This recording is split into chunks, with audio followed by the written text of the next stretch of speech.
New world के मोअज़्ज़ज़ दोस्तों, मैं हूं हसन अली और आप तमाम देखने और सुनने वालों को अस्सलाम वालेकुम। यह 711 का वाक़या है जब उसने अफ्रीका में अपनी फतूहात के झंडे गाड़ने के बाद इसकी सरहद को अबूर करने का फ़ैसला किया, जो अफ्रीका और यूरोप को एक दूसरे से अलहदा करती है। इसके साथ अरबों बर्बरों की नाकाबिल तस्कीर फ़ौज थी।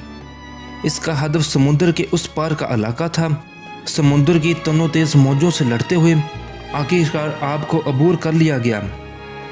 इससे कबल वो फ़ौज की सफ़ों को तरतीब देता और शिकर कशी करता। इसने महसूस किया कि इसकी फ़ौज के बाज़ अफसरान इस मुहिम को नाकाबिल फ़तह समझ रहे हैं, लिहाजा इसने एक अजीबो गरीब हिकमत अमली इख्तियार करते हुए अपनी तमाम कश्तियों को नज़र आतिश कर दिया।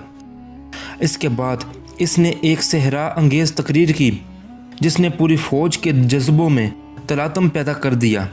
इसने कहा, याद रखो तुम्हारे सामने दुश्मन है और तुम्हारे अकब में समुंदर। तुम्हारे सामने भी मौत है और पीछे भी मौत। क्यों ना हम आगे आकर इस दिलेरी से लड़ें, दुश्मन भाग खड़ा हो। याद रखो ये पूरी ज़मीन अल्लाह की है, इसलिए मैं कहता हूँ ज़मीन का खित्ता हमारा खित्ता है। ये कोई और शख्स नहीं बल्कि तारिक बिन ज़ियाद था। आज की इस वीडियो में हम आपको तारिक बिन ज़ियाद के बारे में आगाह करेंगे, इनकी मुहिम्मात के बारे में भी आगाह करेंगे। ये एक सीरीज़ भी हो सकती है जो कि 2 या 3 अक़साद पर मुश्तमिल हो। नाज़रीन ग्रामी, बात हो रही थी तारिक बिन ज़ियाद की जुरात और बहादुरी की।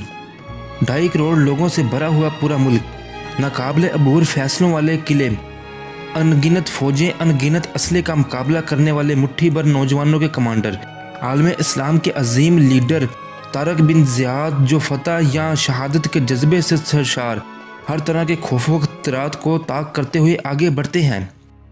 ये मुजाहिदीन हिस्पानिया क्यों पहुँचे, हिस्पानिया से क्यों टकराए, तारीख़ में इसकी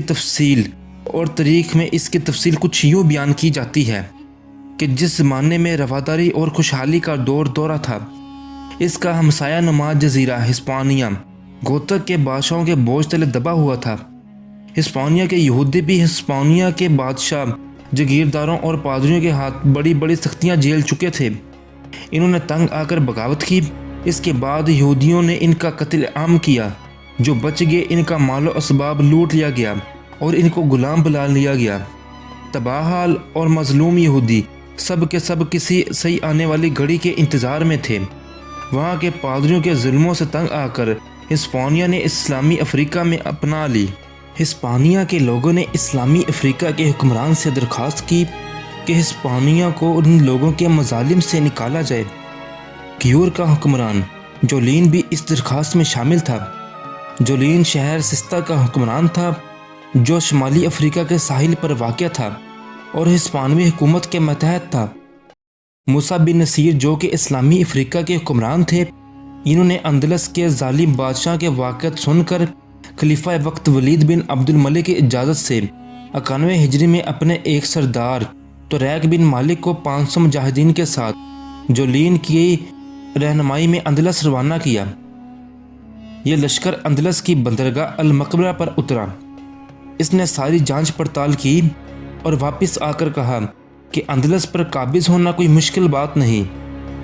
तारिक बिन मलिक की वापसी के बाद मूसा बिन नसीर ने अपने आज़ाद करदा गुलाम तारिक बिन ज़ियाद को अंदलस रवाना करने का फ़ैसला किया। ये लश्कर, जिसमें बर्बरी और अरबी मुजाहिद थे, साहली अफ्रीका से रवाना होकर अंदलस की मगरबी चट्टान तक पहुँच गए। यूरोपियन अपनी तंग नज़री और डर की बिना पर तारिक बिन ज़ियाद रज़ियल्लाहु अन्हु को जबरटन कहते थे। इसका मकसूद मुसलमानों की तहरीक को मनसूख करना था। इस्लामी लश्कर अभी कश्तियों से उतरा ही था कि सलारे लश्कर तारिक बिन ज़ियाद ने हुक्म दिया कि तमाम कश्तियों को जला दिया जाए। तारिक को यह बयान सुनकर फ़ौज के अंदर हैरानगी और बेचैनी शुरू हो गई। तमाम लोगों के दिलों में खौफो हरास था। हुक्म की तमील की गई और कश्तियों को जला दिया गया। तारिक ने इसलिए किया कि उनके जहन से वापसी का ख्याल निकल जाए। इनके सामने सिर्फ मैदान हो और वो मौत से लापरवाह होकर जंग लड़ें। वो दुश्मन पर झपटना तो जानता था, मगर मैदान से भागना नहीं जानता था। तारिक को इसकी फ़ौज के सामने फतह या शहादत थी और इसके अलावा कोई और रास्ता न था। इत्तेफाक से मुसलमानों की आमद के बाद दात कौम का एक जागीरदार ग्यूडर फौज के साथ इन इलाकों की देखभाल के लिए आया हुआ था। ग्यूडर ने खबर मिलते ही हमला कर दिया, मगर शिकस्त खाकर भाग निकला। इसने रोडर को खबर दी कि हमारे ऊपर किसी मुल्क की कौम ने हमला कर दिया है। रोडर को जब पता लगा तो वो एक बगावत में मसरूफ़ था। वो वहाँ से फ़ौरन उल्टे पाँव लकबा और अंदलस में इन पर हमले की अर्ज़ से आया और हर अतराफ़ से फ़ौजें रवाना करना शुरू कर दी। उधर तारिक बिन ज़ियाद बढ़ता हुआ वादी लोका में पहुँच गए। तारिक के जासूस रोडर की छावनी और इर्द गिर्द के इलाकों में फैले हुए थे। इन्होंने रोडर की बेपनाह तैयारियों की खबरें पहुंचाते रहे और कहा, रोडर अपने सिपाहियों के साथ निकल आया है। यह सुनकर तारिक बिन ज़ियाद अपने सरदार मूसा बिन नसीर से मदद तलब की। जनासा मूसा ने 5000 मुजाहिदीन और भेज दिए। इस तरह पहला लश्कर 7000 और अब का मिलाकर कुल 12000 हो गया। वादी लोका में दोनों फौजें का आमना सामना हुआ। तारिक बिन ज़ियाद ने जंग से पहले ही एक पुरजोश और वरवला अंगेज़ तकरीर की, जिसका खुलासा कुछ यूँ है।